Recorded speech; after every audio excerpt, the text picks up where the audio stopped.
In this video, I'm going to compare the AMD's stock and try to check whether it's overvalued or not, and we'll make a comparison of its nearest competitor, Intel INTC. So this video I'm shooting on 823 here, so the things will vary as the time goes by, and you need to take into account the current pricing news and everything, that there's nothing is fixed in the stock market. So the stock for AMD closed a little over 83, and that brings its AMD's valuation close to $100 billion, and of course it keeps changing as the time goes by. So what we are looking at, it's a sales number, because the sales number is what I would rely primarily upon driving its valuation. So the sales was close to $2 billion, and let's say AMD is a growth stock. It's still growing and growing at a reasonably very good rate, primarily because its processors have become more powerful than the Intel, and it's eating up the Intel share. And now the current at current rate, if I multiply this figure by 4 and then take into account at least next 1 to 2 years of that growth, that comes around to be close to a $10 billion of revenue. I'm not looking at the previous year or a trailing 12 month of the trailing 12 months of sales. It's the future 1 year or 1.5 year of 1 year valuation. This is potentially like 2021, we could be looking at $10 billion of valuation of sales, or maybe a little higher than that, maybe $12 billion. So what you need to do is compare that $10 or $12 billion with respect to its $100 billion and try to answer that if it's justified or not. Is this 10x price factor is justified or not? And to give you a perspective, Intel's second quarter sale was close to $20 billion, and if you multiply that figure by 4, it's roughly $80 billion. Again, Intel is more or less constant. Its sales are pretty much stagnant, going up a little bit or down a little bit. I won't give the seasonal valuation much more value than for a very long term valuation.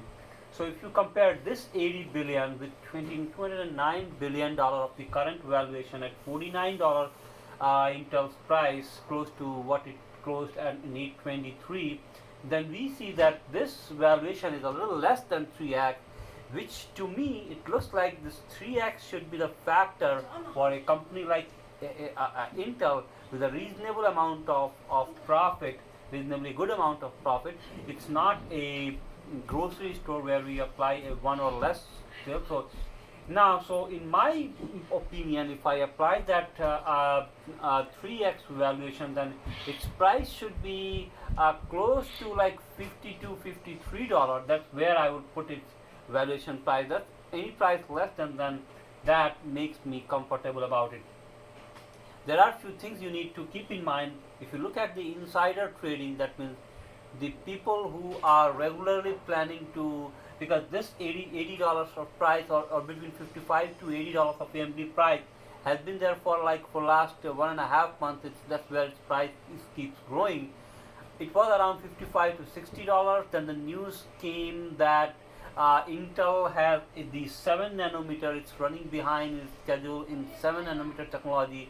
That's when Intel's AMD's price jumped from around $56, $58 or $60 to $66 or even $70. And then the Intel's AMD's annual results, the quarterly result came in, then it jumped another $10 and crossed the $80 range. So those two quick succession news in quick succession pushed the AMD's price above $80. In terms of AMD's insider sales, AMD has a very good CEO in the form of Lisa Su. She's an MIT graduate, but she has been selling 150,000 shares like every single month for last many months that I saw.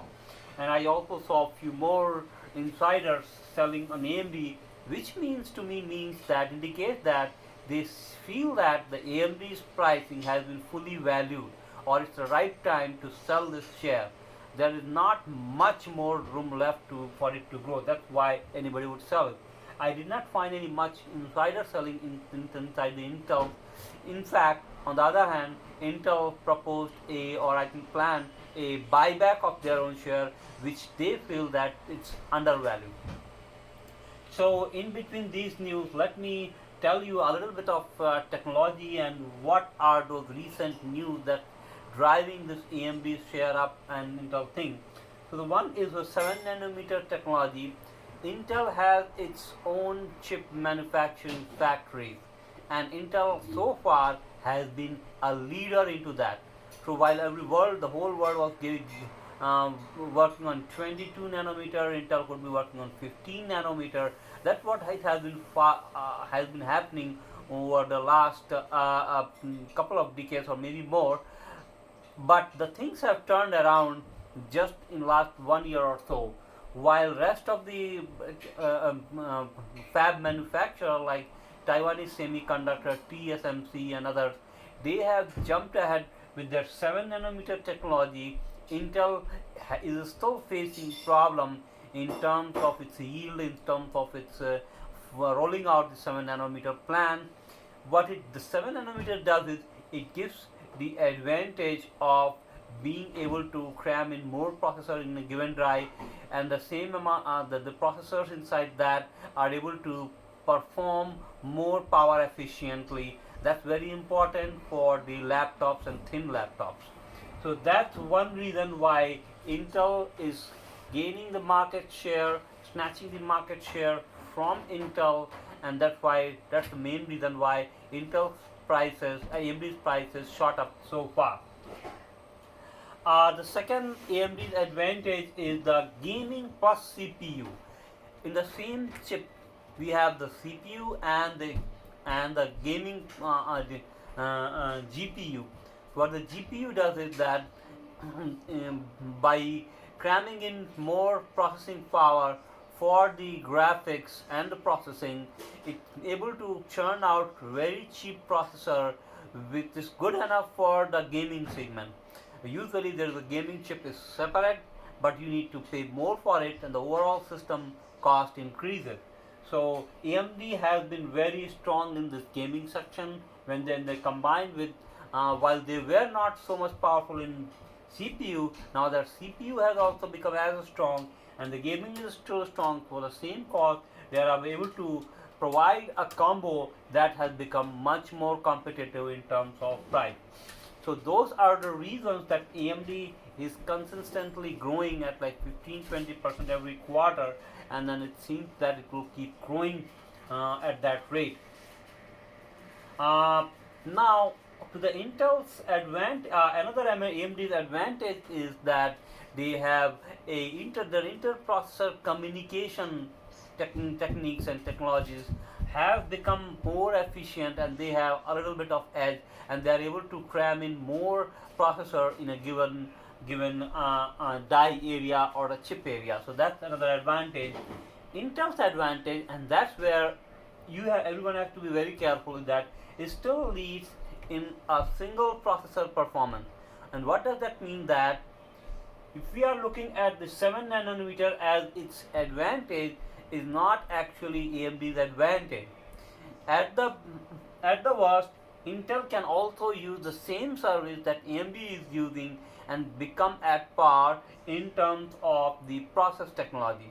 Now, Intel's single core processor, a single core of Intel's single core is still better than the AMD's single core, which means that Intel can also catch up in terms of inter-processor communication, can cram in more processor in a given die, and use other processors that AMD is using, and be competitive with AMD at any point of time. Intel is releasing its Tiger Lake in September, and we expect a substantial improvement in the performance in the Tiger Lake. Every time any Intel or AMD, they release a new processor, we get 10-12% processing power advantage or a power advantage, and then if they catch up the opponent in that release.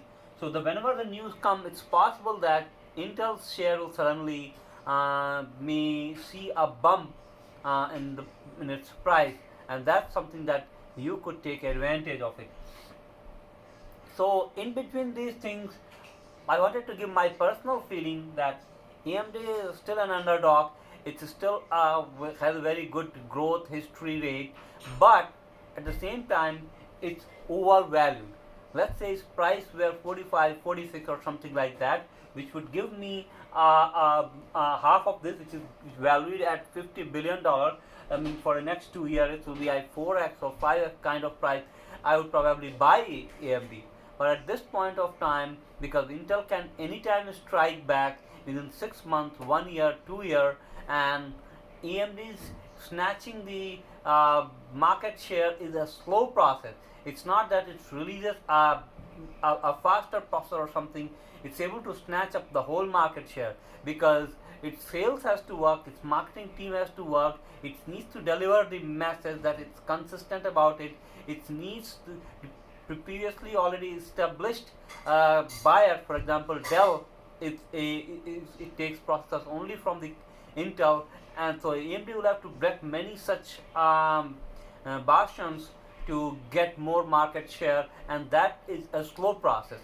And until AMD is decisively able to do, it can consistently so that it's able to beat Intel for a consistently for next 2-3 years, then I will buy AMD.